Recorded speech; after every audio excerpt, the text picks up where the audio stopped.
राम जय श्री बालाजी महाराज। आप सभी भक्तों का बहुत बहुत स्वागत है बालाजी के प्यारे YouTube चैनल पर। ये चैनल स्वयं श्री बालाजी महाराज का है। करने वाले राम, कराने वाले राम और राम भक्त वीर हनुमान।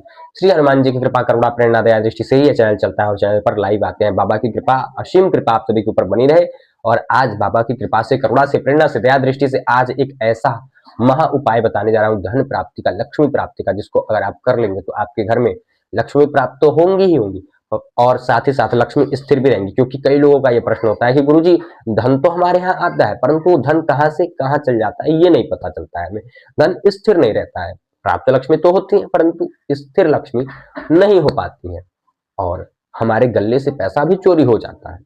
इसके लिए भी ये प्रचंड उपाय है, जिसको कर लोगे तो लक्ष्मी प्राप्त तो होंगी ही होंगी। चाहे कोई भी काम करो आप, लक्ष्मी आपके घर में सदैव के लिए वास करेंगे। बस इस उपाय को कर लो। सभी को जय श्री राम, जय श्री बालाजी महाराज। आपको बालाजी की कृपा से एक लाल रंग का कपड़ा लेना है, ठीक है। लाल रंग का कपड़ा, छोटा लेना है, ज्यादा बड़ा नहीं लेना है, ठीक है। उसमें आपको एक भोजपत्र लेना है। भोजपत्र कहाँ मिलेगा गुरुजी? कई लोग ये कहते हैं गुरुजी भोजपत्र क्या है, कहाँ मिलता है? भोजपत्र आपको पानसारी की दुकान में मिल जाएगा। जो पानसारी मतलब वो पान की दुकान नहीं, पानसारी मतलब जो पूजा पाठ की सामग्री, सारी सामग्री बेचते हो वो, ठीक है। पानसारी क्या मिल जाएगी। अब आपको वहां से ले लेना है एक लाल कपड़ा रख लेना है। एक जो भोजपत्र है, उस भोजपत्र पे लाल पेन से आपको जय श्री राम, जय श्री बालाजी महाराज, जय माता दी, हर हर महादेव ये लिख देना है, ठीक है। उसके बाद नीचे आपको ये यंत्र, जो यंत्र दिख रहा है आपको स्क्रीन पे, वो यंत्र आपको बना देना है, ठीक है। अब उसके बाद आपको क्या करना है? अब उसके बाद आपको 20 रुपए रख के उसमें, और उस भोजपत्र के ऊपर 20 रुपए, साथ में 2 इलायची, साथ में 21 लौंग और साथ में आपको एक 20 रुपए रख के फिर आपको बांध देना है, गांठ मार देनी, ठीक है। अब आपको इसका प्रयोग कैसे करना है कि आपको जो भी पैसा आपको मिले, जो भी आपका पेमेंट हो, जो भी आपका जो है आय हो, ठीक है, उस पैसे को आपको लाके पहले वहां पे स्पर्श कराना है, ठीक है। जितना भी हो उसको स्पर्श कराना है आपको भोले बाबा से, हनुमान जी से, माता रानी से, ठीक है। स्पर्श कराना है। हनुमान जी के चरणों में वो पोटली रहनी चाहिए और भोले बाबा, और जो है वो पैसा आपको वहीं छोड़ देना है। हनुमान जी से प्रार्थना करना है कि आप मेरे आधार हैं, आप मेरे इष्ट हैं, आप मेरे स्वामी हैं, मेरे आप जो है सर्वस्व जीवन प्राण हैं, आप मेरे धन हैं, आपका ही ये, आप इस घर के मालिक हैं, आप इस घर के रक्षक हैं और ये घर स्वयं श्री सीताराम भगवान का है। इस घर के रक्षक हैं आप। इस घर की तिजोरी कभी खाली नहीं रहनी चाहिए। बाबा कृपा करें कि हमारे घर में, हमारे श्री सीताराम भगवान के इस घर में सदैव जो है धन परिपूर्ण रहे, सदैव जो है लक्ष्मी जो है वास करती रहे, ठीक है। ये आपको कहना है, ये चीज आपको बोलना है, जो मैं बोल रहा हूँ ना, ये चीज आपको बोलना है बालाजी से, ठीक है। और उसके बाद आपको क्या करना है कि आपको जो पैसा है वो स्पर्श करा देना है। अब वो पोटली और पैसा आपको अपनी गृहिणी, आपकी घर की लक्ष्मी जो है उनको दे देना है। भाई आप जो है इसको तिजोरी में, गले में रख दो। और आपको अपनी भार्या से, अपनी पत्नी से एक कार्य कराना है, क्या कि प्रतिदिन आपको श्री दुर्गा चालीसा का एक पाठ करना है। दुर्गा चालीसा का केवल एक पाठ, ठीक है। दुर्गा चालीसा का एक पाठ और दुर्गा चालीसा का एक पाठ और साथ में एक दीपक दान देना है। दीपक कैसे दान देना है? त्रिमुखी दीपक होना चाहिए। पाठ तो आप कर रहे हो लेकिन दीपक का बता देता हूं मैं, ठीक है। त्रिमुखी, 3 मुख का दीपक होना चाहिए, 3 बाती होनी चाहिए उसकी। यहाँ पे दिख भी रहा होगा आपको मेरे ख्याल से, ठीक है। उसके बाद आपको उस दीपक में जला के एक सीता मैया का रहेगा, एक राम जी का, सीता मैया, राम जी, और बीच में हनुमान जी का, मेहंदीपुर बालाजी का, ठीक है। तो ये 3 मुखी दीपक ये रहेगा। इसमें थोड़ा सा आपको जो है क्या डालना है, 2 इलायची, 5 लौंग और आपको थोड़ी सी 2-4 जो है मिश्री के दाने डाल दें। मिश्री के दाने अगर नहीं मिले तो चीनी डाल सकते हैं आप, ठीक है। गुड़ डाल सकते हैं गुरुजी, गुड़ भी डाल सकते हैं, ठीक है।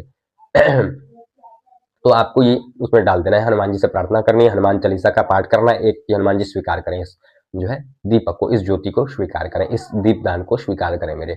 मिट्टी के दीपक में कर सकते हो आप, या पीतल का दीपक जो वही आप जो है डेली यूज कर सकते हो, फिर धो के फिर जो है दूसरे दिन यूज कर लो, ठीक है। अब आपको ये करना है।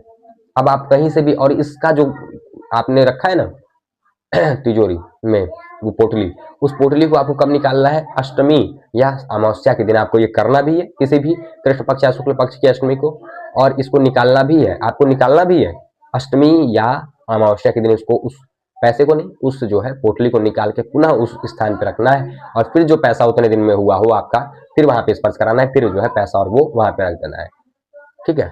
इसको करने से प्रचंड लक्ष्मी प्राप्ति का उपाय है। इसको करने से आपके घर में सदैव लक्ष्मी प्राप्ति रहेगी। और एक चीज बता दूं, जिसके गले में से पैसा चोरी हो जा रहा था, जिसके गले में से सोना चांदी हीरे जवाहरात जो भी थे आपके पास वो चोरी हो जा रहे थे, वो अब नहीं होगा, क्योंकि कई लोग गंदी शक्तियों का प्रयोग करके, ठीक है, छोटे छोटे नटों का प्रयोग करके आपके गले में से पैसा चोरी करवा देते हैं। पैसा आपको पता नहीं चलता है भाई कि पैसा हमने रखा तो कल ही अभी रात में ही रखा था, कल सुबह नहीं मिल रहा है, ठीक है। और आपके घर में लक्ष्मी आती नहीं है, लक्ष्मी रुकती नहीं है, उसके लिए भी ये प्रचंड है। जो आपने उसमें रखा है पोटली में, वो नेगेटिविटी स्पर्श नहीं कर पाएगी, ये पॉइंट यहाँ पे आ रहा है। मैंने बोला था ना कि एक चीज बताऊंगा मैं, यही पॉइंट है कि जो आपने वहां रखा है ना, उसको नेगेटिविटी नट या कोई भी नेगेटिविटी उसको स्पर्श नहीं कर पाएगी, चोरी करने आएगी वहां भाग जाएगी, वो स्पर्श नहीं कर पाएगी, आपको स्पर्श नहीं कर पाएगी। ये आपको अष्टमी की सुबह करना है, ठीक है। अष्टमी के सुबह आपको रख देना है पोटली हनुमान जी के चरणों में, फिर आपको अष्टमी की रात्रि में अपने तिजोरी में रखना है, यानी दिन भर जो है अष्टमी के वो हनुमान जी के चरणों में, रात्रि में आपको जो है ये कर देना है, जो भी पैसे मिले स्पर्श करा के फिर जो है आपको रख देना है। पाठ नियमित रूप से एक एक पाठ प्रतिदिन, और दीपदान आपको करना है। दीपदान कब कर सकते हैं गुरु जी? प्रातः में कर सकते हैं आप, ठीक है, ब्रह्म मुहूर्त में, या आप जो है सायंकालीन भी दीपदान कर सकते हैं, ठीक है। अच्छा, ये तो हो गया कि गुरु जी ये हमको करना है, ठीक है। अब पाठ कितने दिन तक करना है? आपको पाठ नियमित रूप से निरंतर करते रहना है। आपको जब स्वयं ये अनुभूति हो जाए कि अब मेरे घर में धन की प्राप्ति नहीं है, जो करते रहेगा उसको जो है धन मिलते ही रहेगा, धन की वर्षा हो जाएगी, ऐसा ही प्रचंड उपाय है। बहुत छोटा उपाय है, बहुत गूढ़ रहस्य है, अचूक उपाय है। इसको करने से बालाजी की कृपा प्राप्त होगी, और साथ ही साथ जो आपका धन है वो आपका धन आपके घर में स्थिर रहेगा। ये प्रचंड उपाय, ये है प्रचंड उपाय, इसको कर लो, आपकी लक्ष्मी आपके घर में सदैव वास करेंगे। और एक अपनी भार्या से, अपनी वाइफ से, एक आपको वाइफ को ये कार्य करने के लिए बोलना है कि आपको कभी भी जूठा बर्तन रात में रख के नहीं सोना है।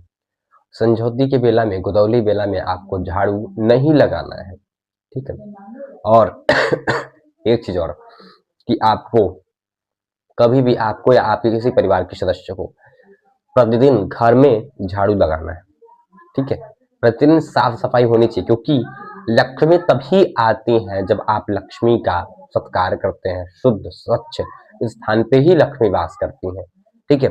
इस प्रकार से आप लक्ष्मी की, मैया की कृपा और हनुमान जी की कृपा से प्राप्त लक्ष्मी प्राप्त कर सकते हैं। स्थिर प्राप्त लक्ष्मी आपको हो जाएंगी, कभी भी आपके घर से लक्ष्मी का वास जाएगा नहीं, ऐसी कृपा हो जाएगी इस उपाय को करने से। अगर ये उपाय आप सभी करेंगे तो आप सभी के ऊपर मां लक्ष्मी और हनुमान जी की असीम कृपा बनी रहेगी, और सदैव आपके घर में लक्ष्मी मैया का वास रहेगा। सभी को जय सिया राम, जय श्री बालाजी।